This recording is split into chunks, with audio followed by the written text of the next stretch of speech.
चाहिँ धन हो। यो धन भन्ने शब्द किन चुन्यो भन्दाखेरि अब यसलाई कुनै विवरण गर्नु पर्दैन। धन सम्पत्ति अहिले सबैभन्दा ठुलो मलाई लाग्छ सायद मेरै जीवनमा कोही बेला परमेश्वरभन्दा ठुलो चाहिँ धनै हो जस्तो मलाई पनि लाग्छ मतलब मैले अनुभव गरिरहेको छु। जब म दुःखमा पर्छु नि त्यति बेला म परमेश्वरलाई पुकारेको हुन्छु।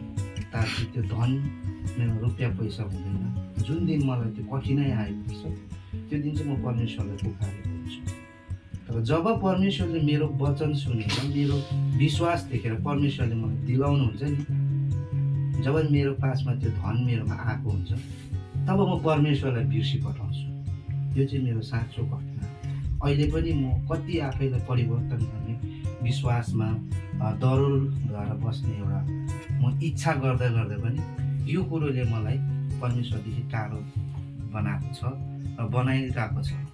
र विशेष गरी मलाई यसो लाग्छ, अस्ति कोसँग कुरा गरेँ, अहिलेको यो जेनेरेसनमा यो समयमा धन चाहिँ एउटा शैतान जस्तो मलाई लाग्छ।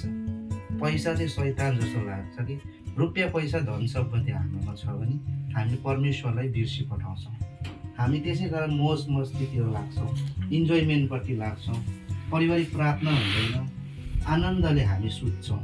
यो चाहिँ मैले एक्सपिरियन्स गरेको है, अनुभव मैले तपाईँहरू बताउँदैछु।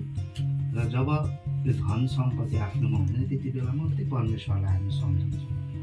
मैले पनि कतिपल्ट त्यो मेरो जीवनमा घटेको छ। धन पैसा नहुँदा त्यो साह्रो पर्दाखेरि एकदम भगवानसँग प्रार्थना गर्छु, एक्लै हिँड्दा पनि प्रार्थना गर्ने हुन्छु।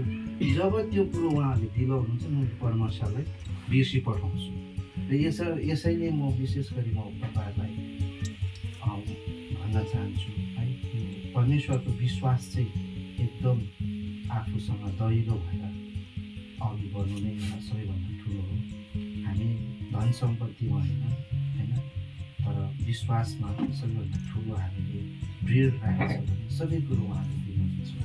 र कति यो घटनाहरू मेरो जीवनमा भएको छ र यसलाई नै फेरि कतिपल्ट डोर्याउँछ होला र यही डर लाग्छ है। र प्रभुसँग यही प्रार्थना गर्छु, यो सम्पत्तिदेखि चाहिँ प्रभुले अलिकति भए पनि मलाई चाहिँ मेरो जीवनमा चाहिँ अलिकति डिस्टेन्स ल्याइदियोस् भन्ने मलाई लाग्छ। विश्वास र धनमा चाहिँ मलाई अलग्गै डिस्टेन्स राखिदियोस् भन्ने मलाई लाग्छ। कोही बेला मलाई डर लाग्छ, अहिले पनि मेरोमा अलिकति पैसा छ भने म परमेश्वर बिर्सिन्छु, मलाई प्रार्थना गर्नु मन लाग्दैन, आनन्दले म सुत्छु।